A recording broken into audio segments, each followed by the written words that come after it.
क्या आपकी फ्रिज में भी मेरी तरह रात के बचे हुए चावल पड़े रहते हैं और सुबह उठने पर वो कोई भी नहीं खाता? तो परेशान मत होएं, आज लेकर आई हूँ आपके लिए बड़ी ही ज़बरदस्त कमाल की रेसिपी कि आप खुद हैरान हो जाएंगी कि ये वाकई आपने बनाई है और क्या यह वाकई रात के बचे हुए चावलों से बनी है। इतनी ये मज़ेदार रेसिपी बनती है।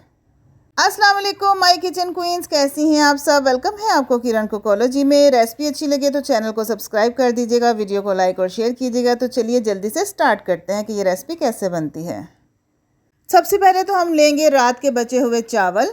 तो मेरी फ्रिज में रात को ये चावल बच गए थे, ये तकरीबन 1.5 प्याली है, मैंने फ्रिज से निकाले हैं। इन चावलों को अब मैंने एक बॉल में डाल दिया है। ये प्लेन राइस है। प्लेन राइस के अलावा अगर आपके पास बिरयानी बच गई है या मटरों वाला पुलाव बच गया है या चना पुलाव बच गया है तो उसके साथ भी ये रेसिपी बन सकती है। अब इसमें हम शामिल करेंगे जी 2 अंडे। अंडे डालने के बाद हमने एक जग ले लेना है, ब्लेंडर जग जो होता है ग्राइंडर वाला। ये हमने सारी चीज़ें मसलन चावल और ये जो अंडे हैं हमने इस ब्लेंडर में डाल देने हैं।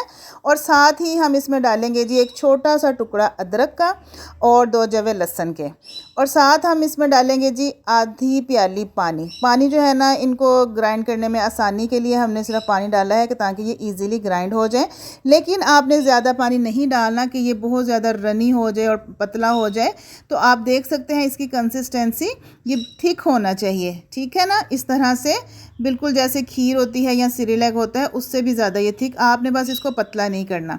और साथ ही इसकी नमी मज़ीद एब्जॉर्ब करने के लिए मैंने इसमें शामिल किए हैं जी 4 चम्मच भर भर के सूजी के। सूजी जो है ना वो नमी चाहती है, पानी चाहती है, क्योंकि इसमें फूलना होता है।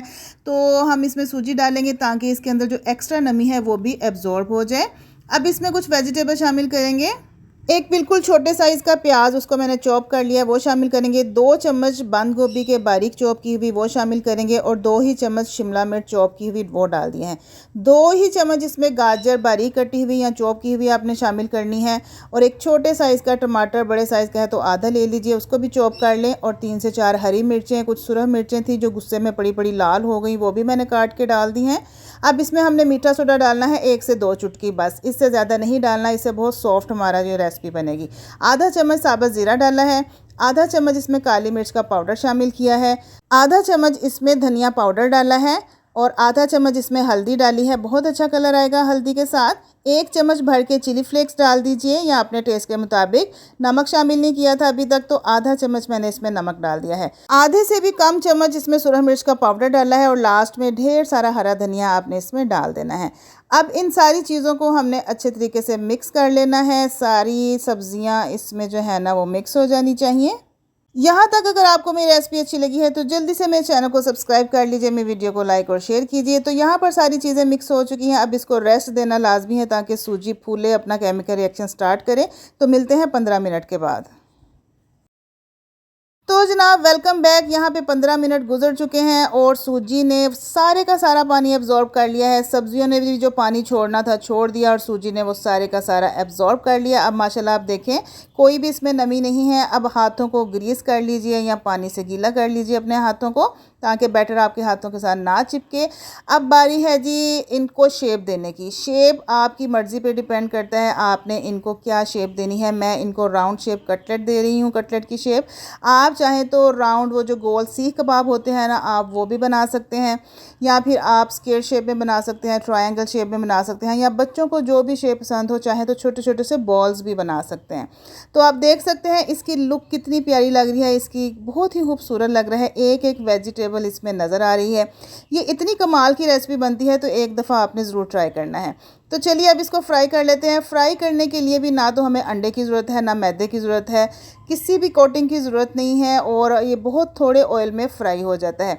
और आपने इनको बना के रखना नहीं है, एक एक टिक्की हम बनाते जाएंगे और साथ साथ इसको फ्राई करते जाएंगे। पैन में आपने डालते जाना है, बनाते जाएं और पैन में डाल के फ्राई करते रहें। और सबसे इम्पोर्टेंट बात, फ्लेम आपका फ्लेम हाई नहीं रखना क्योंकि इसमें सब्जियां कच्ची हैं। आपने मीडियम टू लो फ्लेम पर या लो टू मीडियम फ्लेम पर इसको लेकर जाना है। हाई फ्लेम आपने नहीं करना क्योंकि सब्जियों को थोड़ा सा जो है ना वो टाइम लगेगा पकने में, 1 से 2 मिनट लगेंगे बस, ज़्यादा नहीं। लेकिन आपने हाई फ्लेम पर नहीं करना। जैसे ही नीचे से गोल्डन कलर आएगा आपने इसकी साइड चेंज कर देनी है। उसके बाद 1-2 मिनट के बाद दोबारा साइड चेंज करनी है। बस 1 से 2 दफ़ा फ्लिप करना है और ये हमारे मज़ेदार से रात के बचे हुए चावलों के कबाब बनकर तैयार हो गए हैं। इन कबाबों ने गोश्त, कीमा, चिकन हर चीज़ को पीछे छोड़ दिया है, हत्ता कि चपली कबाब तक के टेस्ट को भी इसने पीछे छोड़ दिया है। इतने मज़े के बनते हैं, सस्ती लो बजट रेसिपी है। अब रात के बचे हुए चावल आपके बिल्कुल भी ज़ाया नहीं होंगे। जब मैंने ये कबाब बनाकर अपनी फैमिली को, अपने बच्चों को खिलाए तो किसी ने भी जज नहीं किया। जज करना उनसे मुश्किल हो गया था कि ये किस चीज़ के बने हुए हैं। टेस्ट इसमें कीमे का आ रहा था, गोश्त का आ रहा था, लेकिन गोश्त कीमा उन्हें कहीं नज़र नहीं आ रहा था। तो अंदर से भी मैं आपको चेक करवाती हूँ ये कैसे हैं, लेकिन पहले आपने इसके ऊपर लीमू ज़रूर डाल लेना है खाने से पहले। चाहे तो थोड़ा सा चाट मसाला भी छिड़क के खा सकते हैं। ये उन लोगों के लिए है जो चटपटे खाना खाते हैं। ठीक, तो जनाब जल्दी से जाइए, अपनी फ्रिज खोलिए, देखिए रात के बचे हुए चावल पड़े हैं, तो झटपट से ये रेसिपी बना लीजिए। और एक आपको और काम की बात बताऊं कि इसमें आप वेजिटेबल्स की चेंजिंग कर सकते हैं, अपनी पसंद की वेजिटेबल्स डाल सकते हैं। अगर वेजिटेबल कोई घर में नहीं पड़ी हुई तो सिर्फ प्याज, टमाटर और हरी मिर्चों, हरे धनिया के साथ भी आप ये कबाब बना सकते हैं। तो किरण कोकोलो को इजाज़त दीजिए, मिलेंगे अपनी नेक्स्ट एक्साइटिंग रेसिपी के साथ। तब तक के लिए आपने अपना ढेर सारा ख्याल रखना है, मेरे चैनल का विजिट करना है। थैंक यू, अल्लाह हाफिज़ एंड टेक केयर।